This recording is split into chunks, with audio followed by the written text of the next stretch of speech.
Josh, we'll start with you. We saw an audience that pretty evenly split on this idea about the kinds of things that you are pioneering, betting the farm on, will actually come to be a really big force in something like a 5-year time frame. When we talk about business, it's not really very helpful to talk about 20-year time frames because anybody can say whatever they want. But 5 years, it's within the planning horizon for lots of companies and the people in this room. So tell us why we should take what you're doing seriously as something more than a curiosity. Well, I think if we look at just today, what the impact is on, if you think about two areas. One, we've already disrupted prototyping, rapid prototyping, so product development cycles have decreased, the innovation within product development has increased, and that's happened today. Most companies use 3D printing or additive manufacturing technology to do rapid prototyping today, completely turning those processes upside down. The other area that I would invite people to examine is education. I don't know how many of you have kids in school or in university. They are immersed in 3D printing today. There are maker labs on campus. The engineering schools typically sponsor a building with additive manufacturing technologies. So the way kids are learning about solving problems today, not in 5 years, but today, is very different than the last generation. And the way they think about design is very different. I'll give you one illustration of that. I think traditionally, if you're an engineering student or an engineer, you try to solve a problem through a design. And you're always thinking about the manufacturing technology when you're trying to solve that problem. In other words, you're from the start constraining the way you think about the problem. So you want to keep it as simple as possible to solve that problem. I think kids today are already learning, in one generation, learning that they can make it as complicated as necessary. They can solve the problem in a very elegant way without worrying about how it's manufactured, because through 3D printing or various additive technologies, you can print incredibly complex parts that previously were sort of inconceivable. They were just impossible to manufacture. So you would rule those ideas out from the start. So I think those are two areas where we're impacting today. In manufacturing, which is where everyone wants to go with 3D printing, how's it going to disrupt a supply chain? Right. How's it going to turn the world upside down? We're already seeing use cases. We're already seeing experiments being done, early adopters, particularly in industries that have short-run complex problems. So for example, aerospace. If you have a launch vehicle, you don't build 5,000 of those a year. You might build 3 of those a year. Right. If you have satellites, if you're building commercial aircraft, a 200-unit order might be a monstrous order. Well, that's 200 of this part, 200 of that part, which are typically complex geometries. And today, additive manufacturing works very, very well for that. And in 5 years, we'll see more material science adding to that. We'll see some of the constraints for adoption removed, and we'll see, I think, that adoption curve move pretty quickly. Nicole, what do you think about what you've just heard? You look at things from, in a sense, an inventory perspective. When you hear about this change that's coming, what are the implications that you see from your academic work? So what he's describing is really a move towards an opportunity for mass customization and to have a true pull supply chain that to date we haven't been able to have. We see elements of that, but not certainly the pull that he's able to generate because of the technology that's available. Is it going to be at the scale that we need for consumer products or apparel items? Probably not for quite a bit of time, but certainly it allows us to do for key products or for certain products or select items, allows us to do that and offer the consumer exactly what they want when they want it. Do you see implications for inventory management, for, again, the global supply chain, if in fact the half the people in this room that think this will be a big force in 5 years, and your arguments about what's coming next being more broadly applied in manufacturing, if those were to come about, what might be the implications? A question for both of you. One simple-minded way to answer it, say, well, if we have lots of 3D printers doing all these things close to consumers here in America, then we don't need to make them in China, and you would shorten supply chains. But perhaps the picture is more complex than that. Maybe address the parts supply chain first, because that's kind of an intriguing case right now. We're already working with customers that are doing the math on it's not a part-to-part math. It's not, well, if we used injection molding, we could produce this part for X number of cents. If we print it, it costs a few dollars. Right. It's, if you have an idea of an industry, and we're working with a few of these examples, that have maybe a large machine, something that lasts for 20, 30 years. And you might have to have $500 million or $600–700 million in spare parts inventory for that time. The math changes. So even though economically it's more expensive to print a part, it's just-in-time management, and they don't have to have the carrying costs for those few $100 million of inventory. So we're already seeing that today again. Now the question comes so that your imagination goes crazy. It's like, well, we'll just print everything. Right.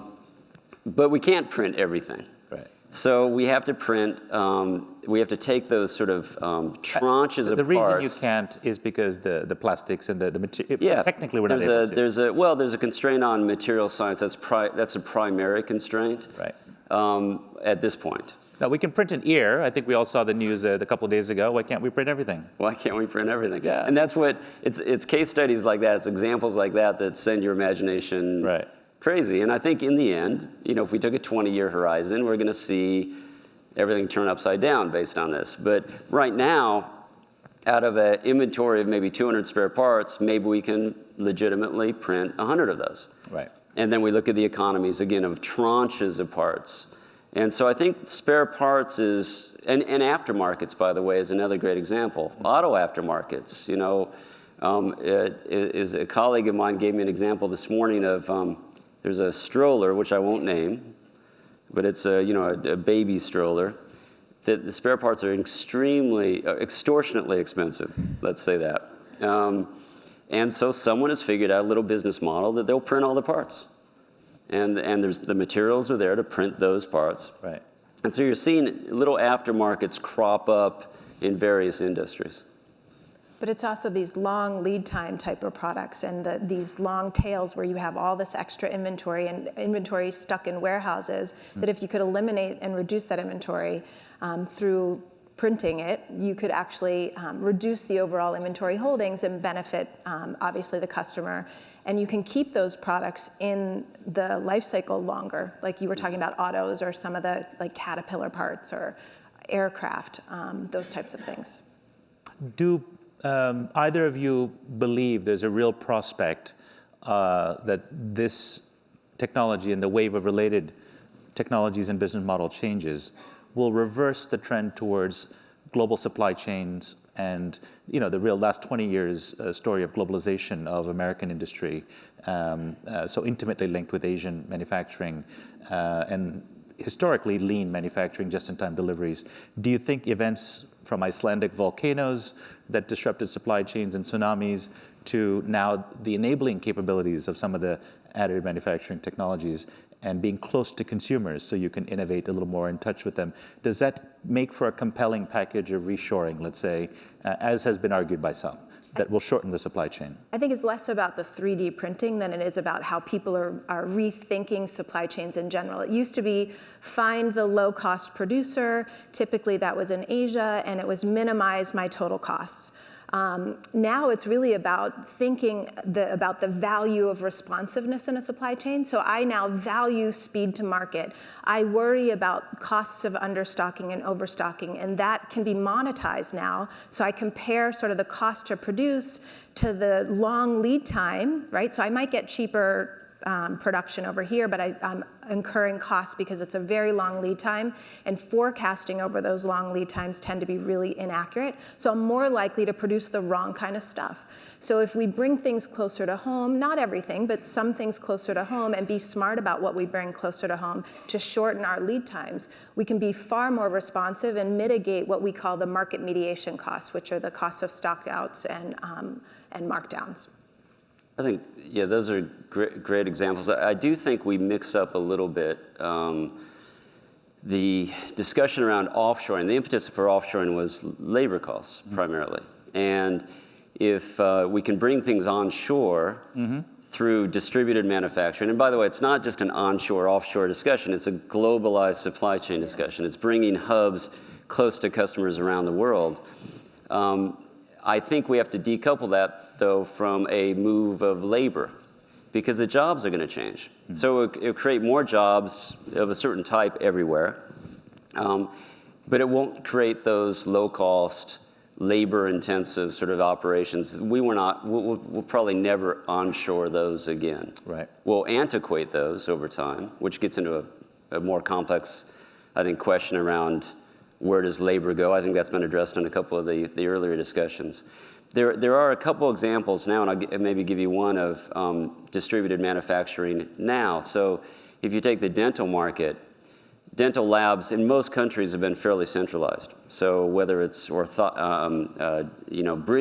or Invisalign or whatever, it's typically created in a lab. So you might do a scan or mold in a dentist's office. The actual product is created in a lab. We see now that doctors are having 3D printing in their offices. So again, the customer satisfaction, the turnaround time, the amount of productivity that dentist gets from an hour of chair time, right, to speak very practically about that, improves. So your industry has really become an ear for an ear, tooth for a tooth. Tooth for a, that's right. That's very, very good. There's something quite powerful in what you say about the nature of the jobs that will come. They won't be the same jobs. In China, the place where a lot of the outsourcing and offshoring happened is itself having, of course, a demographic shift, well advertised. People call it the end of cheap China. In fact, the right thing to look at is not just wages, but productivity. Chinese labor continues to be highly productive, and thanks to investments in automation, including 3D printing. There are a lot of Chinese 3D printers that I see as I'm based in China and cover these companies. They're investing as well. So you're seeing, interestingly, the supposed enemy of the American worker, China, facing exactly the same issues over there and finding ways to co-opt or embrace the problem. Foxconn, which makes many of the iPhones we're all used to, has more than 1 million workers in China, but their biggest investment is a factory in Chongqing where they call it a lights-out factory. Very, very few humans. The joke is that they're all robots and just one guy and a dog. And the dog is there to keep the human from touching any buttons and meddling with the robots. So I think even in China, they're asking the same kind of questions that we are here. Absolutely. I want to come to the audience for your questions in just a moment. So please collect your thoughts, and let's have our microphone runners ready. I wanted to ask Nicole about her work, her academic work on inventories, because you've focused on, in some of your work, something quite interesting. And that is, a lot of companies don't know exactly what the status of their inventory is. Yeah. I mean, we're talking about inventory management or shortening supply chains, but there are reasons why, even in this day and age, that a company that makes, let's say, Oreos may not know how many Oreos or thin Oreos that they're selling. Can you explain a little bit about what you found? Sure. Most of my work has been in the retail supply chain, working in particular on execution in retail supply chains. And as part of that work, what we've come to find is data integrity is a huge issue. So I was listening to the panelists earlier, and they were talking about data scientists and these algorithms. And I would just caution everybody to take a look at their data. We found in a very reputable retailer that 65% of the records did not match what was physically present in the store. So what they thought was on their store shelf did not match. That work kind of disappeared for a while, but it's now reemerging as we're turning to omni-channel, and customers want to be able to pick it up in the store or view inventory online. And data integrity is really getting in the way and hampering the ability of retailers to serve the consumer the way they want to be served. Now, is it right to blame this problem on big data? That is, the false precision one gets now from having all these analytical tools at our disposal and a data deluge, and so we think we know something, but in fact we really don't? Or did this problem exist before the wave of big data and analytics came along? The first time this problem was identified in the literature was in 1970 in a warehouse, I think in Chicago. So it's been around for a while. I think the prominence of it is the fact that we are using these algorithms and we're using these methods that don't necessarily question the data. And I believe the speaker before was mentioning data cleaning, and that's certainly an important part. I think it's really about process improvement and having compliance within our supply chains to execute particular tasks. We don't have the labor to check inventory everywhere along the channel, but we do want to be smart about how we utilize that labor to do those appropriate checks, and we want to start measuring it. Frankly, it wasn't being measured as an issue until recently. Great. Well, let's see if we have some questions from the audience. I see already some hands are going up. Let's get a microphone to the gentleman here. As always, please identify yourself and please make it a question, preferably a witty one. I'll do my best. No pressure, no pressure. Henry Bellani with Acuity. So I'm fascinated by the discussion in terms of the impact of 3D technology on disrupting the supply chain. What are some numbers here? I mean, it's a very new, nascent almost concept. What's happening now, and what's the potential impact in the future?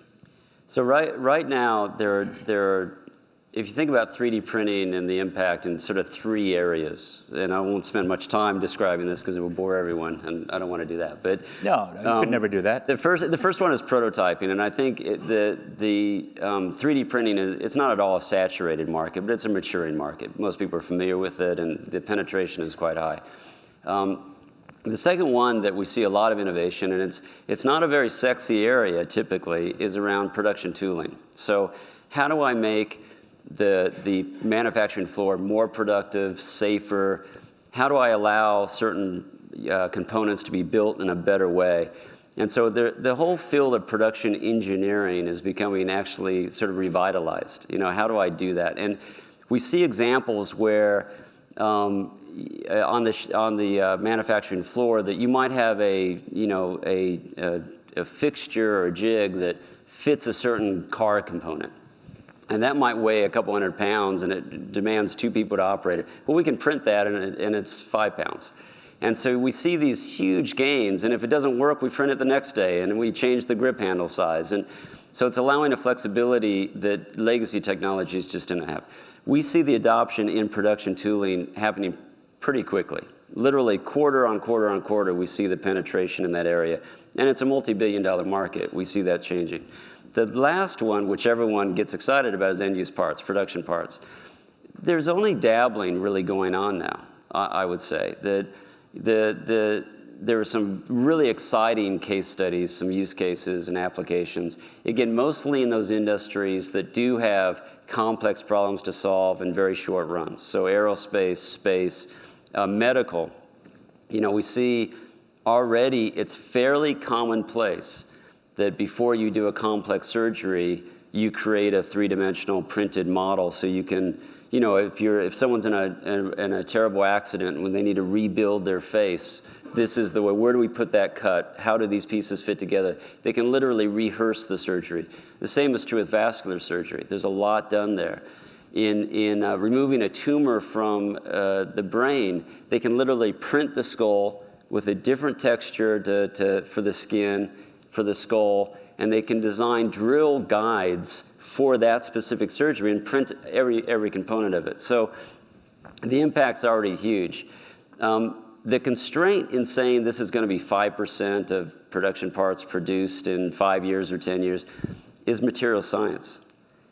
Partially the throughput of machines, partially the flexibility of machines, but to a large extent material science. And we're going to see, we're already seeing it, I think we're going to see an explosion in that category over the next 10 years and probably beyond, and I hope we do. And I think that's what makes it very hard to predict in terms of adoption rates, but I think we're going to be very happy with that. I hope that answers your question. Thank you. Another question. I see a gentleman there, right, also in front. Are we going here? Yep, that's fine. Please identify yourself. Robert Whitaker from a school in Sao Paulo, Brazil. It's a thought, and it may not apply just to this session. But Moore's Law, everybody's familiar with that. I thought it was dead. Pardon me? I keep hearing that Moore's Law is about to die any day now, but you know. Okay, well, it's about the speed of technology. If we think of this particular subject of global supply, or most others, doesn't it look that is mission impossible? That's the thought. What do you mean by that? Well, it's mathematically impossible to put the two together. You see, stocks is physical, and technology is abstract. So the means of controls are growing so fast that physically we're just not going to follow it. I think Amazon had that problem at one time. Maybe it's impertinent. if it's so, we can leave that for later. Well, it's a philosophical question, I guess. Yeah, welcome to tackle it if either of you have a thought.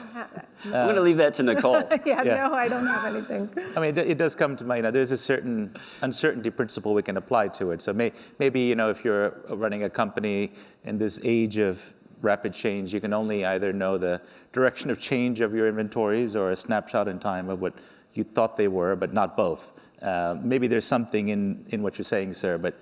I might be biased, but I'm fascinated by the global supply chain.